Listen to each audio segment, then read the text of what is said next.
Hey, what's good, y'all? Fuzion here, back with a reaction video. Lords of the Fallen. I have no idea what this is. I saw this in my recommended videos, and it looks interesting. Just from what I read, I did do a little bit of research online on exactly what it is. It does look like a new game coming out here, and let's just go ahead and check it out. Not much to talk about. At the heart of Lords of the Fallen is the existence of two parallel realms, the realm of the living, Axiom, and the realm of the dead, Umbral, along with the ability of the player to both reach across and fully transition between those realms. But there's a lot more to Umbral than just a Stranger Things-esque upside-down dimension with creepy tendrils and eyeballs following you wherever you go. So, let's raise our lamps into the unknown and do a deep dive into Lords of the Fallen. Just real quick, this does look like another Dark Souls-esque game. I'm wondering when that trope will be going down. Not like I hate it or anything, but I do think it is sort of an oversaturated type of game, in my opinion. We've had a lot of like releases that are somewhat reminiscent of the Dark Souls type. I do like that it is almost a parallel world type of thing, just from seeing like the gameplay here, showing how you can use like the lamp to get across bridges, also seeing very creepy things like that, which I don't know, I think is interesting.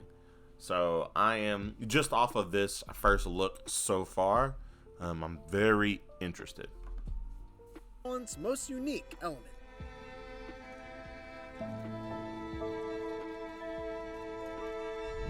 When your character begins their journey, they'll be given the Umbral Lamp, which is your bridge between the realms of Axiom and Umbral.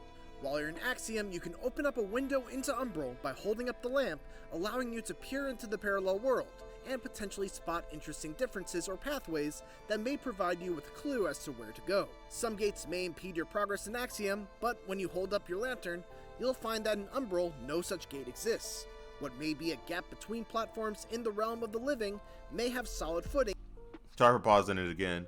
Actually, no, I'm not. I'm just gonna go ahead and keep pausing just like whenever. But just from what I did see, I'm seeing a big difference from like your character, as like the video goes. It seems like it is going to be something where you can upgrade armor and change armor and like that type of stuff. And I think that the character design looks cool. It does look like Dark Souls to a certain extent, but it does look a little bit more gritty, if there is something more gritty than Dark Souls. So I think that's pretty cool. In the realm of the dead. Not every path can be illuminated with just a lamp, however.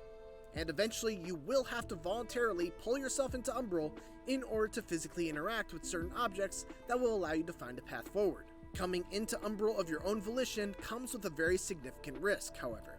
You see, while in Axiom, if you die, you're able to respawn in Umbral, essentially giving yourself a second chance. But if you die in Umbral, you're actually dead, and will have to do the usual Souls-like journey of retracing your steps from your last checkpoint back to the spot where you died in order to claim your lost vigor.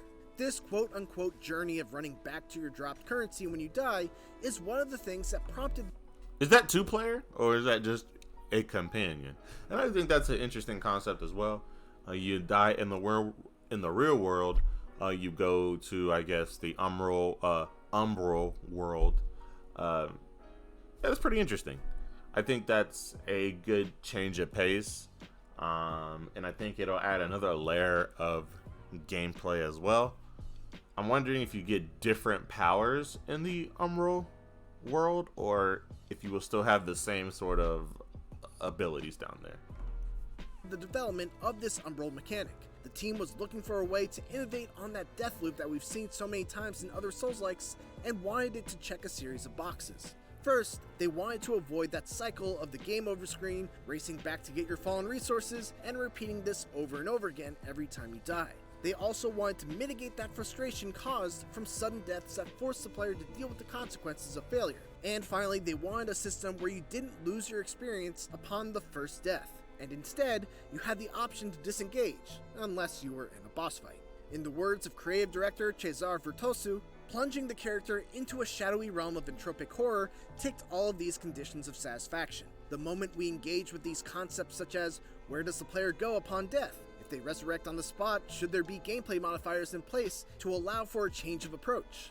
How do they resume normal play? When we started asking those questions, we opened Pandora's box, and the true challenge was to rein in all the emerging ideas. The final thing to note on this particular aspect of Umbral is that while you cannot physically interact with anything in Umbral while you're in Axiom, enemies in Umbral are certainly able to interact with you. And if something in Umbral attacks you while your lamp is out, you'll get pulled into the land of the dead, which basically amounts to an instant kill on one of your lives. So be careful when you've got that lamp out. The duality of the realms of the living and the dead also comes into play during combat. Your lamp is able to do more than just provide a window into the Umbral realm. It's also able to literally rip the souls right out of enemies for a short period of time, allowing you to bypass their physical form and deal damage directly to their soul. I find that very interesting, and just real quick, I do enjoy how the game looks already. It does give you that Dark Souls feel, but it almost enhances it, if that makes sense. I'm seeing a lot of interesting like powers. I'm hoping they do expand on exactly what type of powers, or will you have like the regular mage or warrior or whatever the hell. I'm wondering what that will be. But just from gameplay, first look, it looks pretty cool. As you can see to the right, you do have that lock on, of course, and you can select your lamp, and you can do moves like soul flay, which I believe that means that you can pull out the soul, and I guess that is what they're talking about there.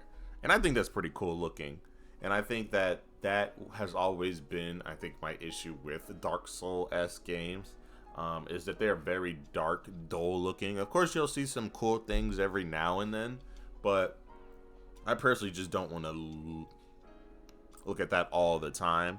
And I do understand that's the point of the game, and I do feel like that those games do that well, but I'm getting tired of seeing like the same thing. This sort of adds more color, adds a little bit more nuance to the game. Is called a soul flay, in my opinion, and it's an extremely important technique when it comes to dealing with tougher enemies. The damage you deal to an enemy's soul is treated as withered damage, that shit which on is basically temporary damage some that Alawi gets shit delivered all at once if you can land a single hit. Shout out to all my League of Legends players. Once the soul returns to the enemy's body. There's another, even more useful function of a soul flay, however. When you yank a soul from an enemy, you can direct which way you want it to go. The body follows the soul in this case, so if you were to yank an enemy's soul off of a ledge, you can instantly kill them with a single blow. This is obviously a super powerful technique, so it's limited by the number of soul flay charges you have available. You can refill your charges by using another one of the lamp's special abilities, Soul Siphon. You can use your Soul Siphon even while in Axiom to absorb both vigor and soul flay charges from surrounding enemies. It also has another really important technique. Certain enemies will be empowered by an umbral parasite that makes them extremely resilient. If you're able to kill the parasite floating around the enemy, you'll remove their buff and make them much easier to kill. But here's the catch. Remember that if you're in Axiom, you can't interact with enemies in Umbral. Heck, you won't even be able to see the parasite. So, in order to deal with the parasite while in Axiom, you'll need to first find it by raising your lamp, then run over to it, and use a quick soul siphon to burn it away, all while avoiding the actual enemy you're fighting against. Of course, if you're already in Umbral, you can just take out the parasite with a simple attack, but it's an interesting dynamic in the way that you have to work extra hard in order to keep the advantage of remaining in Axiom. That's very interesting, and that does sort of add a layer to combat, and it does also give you options in combat as well, and I think that that's always a good thing. I enjoy options in my games just in general, so adding more things like that is a win in my book, personally. As we've established, it's very easy to enter Umbral, but it's actually pretty difficult to leave. In order to return to Axiom, you'll need to find a vestige, which is Lords of the Fallen's version of a bonfire, or a flower bed where you can plant a vestige seed to create your own checkpoint. You'll need to take care not to waste a vestige seed on an unneeded checkpoint, however, as the resource is quite rare, and you'd hate to come across a much needed flower bed and not have a seed to plant. Remaining in Umbral is a risky endeavor, as the longer you hang around in the realm of the dead, the worse it is for you. There's an affliction called Umbral Dread, which deepens every passing second you remain in Umbral, marked by a creepy eye in the top right of the UI. As the affliction deepens, the player will start seeing Umbral echoes and illusions of monsters that will occasionally materialize into existence. The worse the Umbral Dread gets, the stronger these monsters will become, ultimately culminating in the appearance of a monster that the developers didn't want to spoil, but described as being the apex predator of the Umbral realm. But there is a risk-reward element to remaining in Umbral as well, as the longer you remain, the higher your vigor multiplier will go, granting you more currency from each enemy you slay. On top of that, there are Umbral-only treasure chests with sets of gear, weapons, and important upgrade materials. So, if you're able to brave through the horrors of Umbral, you stand to come out the other side much richer than when you came in. There are plenty more surprises that await. I'm looking at a lot of the monsters in the game, and I like how there's a great variety of them. You're seeing that other one was just a big head that can open up. This thing looks more humanoid, but I also saw one that has a snake body, and then a regular body up top, as well as those war dogs or whatever the fuck did you want to call them. That's interesting to me. I enjoy, again, just like I said, I enjoy options. I enjoy different gameplay experiences when fighting certain enemies. I enjoy that part of it, and I like that little Easter egg sort of spoil. I don't know if that's an Easter egg, more so of them hinting that there is an apex predator if you stay down there too long. I like that aspect of it, because I could see how you could what's the word? Exploit being in the Umbral realm too long, and I do like how that there is a risk to staying there for too long, as well as a reward. So that sort of balances out, in my opinion. I am wondering how hard this game will be. I don't play a lot of those Dark Souls type of games. I'm not really into the hardcore game gameplay style of games, but that's not really my type of thing. But this does look more interesting than those other ones. I've played Sekiro. Of course, I played some of the Dark Souls games. It's just not my cup of tea. But this adds a little bit more to that formula that may actually convince me to play it.